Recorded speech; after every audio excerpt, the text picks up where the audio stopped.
சந்தோஷமாக இருக்கீங்களா? சந்தோஷமாக இருக்கிறது எவ்வளோ முக்கியம் அப்படிங்கிறத நம்ம பார்க்க போகிறோம். ஆண்டவர் நம்ம கொடுத்துருக்கிற கணவனோ மனைவியோ பிள்ளைகளோ வேலையோ தொழிலோ, ஆண்டவர் நம்ம கொடுத்துருக்கிற வீடோ, ஆண்டவர் நம்ம கொடுத்துருக்கிற எந்த ஒரு காரியமாக இருக்கலாம், நம்ம அதை குறித்து சந்தோஷமாக இல்லை அப்படின்னா, நன்றியாக இல்லை அப்படின்னா, அந்த காரியங்கள் நமக்குள்ளே நிலச்சிருக்காது. பைபிளில் சவுல் அப்படிங்கிற ஒரு ராஜா இருந்தார்.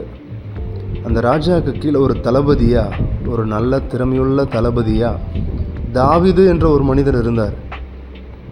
அந்த தாவீதுக்குள்ளே ஒரு ராஜாவாகக்கூடிய அளவில் தேவையான ஞானத்தையும் ஒரு பக்குவத்தையும் கர்த்தர் கொடுத்துருந்தார்.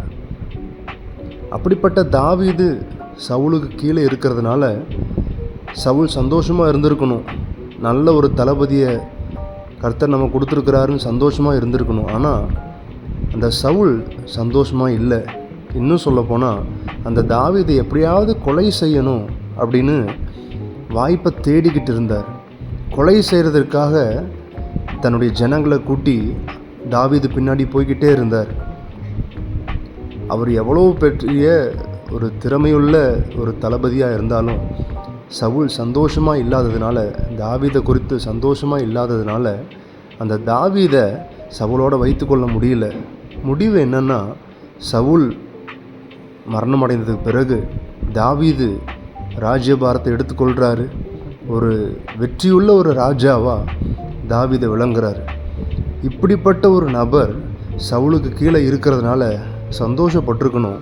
ஆனால் சந்தோஷப்படாதனால தன்னுடைய ராஜ்யபாரத்தையும் இழந்துட்டார்,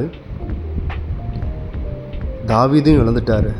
கர்த்தர் நம்ம கொடுத்துருக்கிற எந்த காரியத்தை குறித்ததாகிலும் நம்ம சந்தோஷப்படாமல் துக்கமாக இருப்போம் அப்படின்னா, சந்தோஷப்படாமல் இருப்போம் அப்படின்னா அந்த காரியங்கள் நமக்குள்ளே நிலச்சிருக்காது.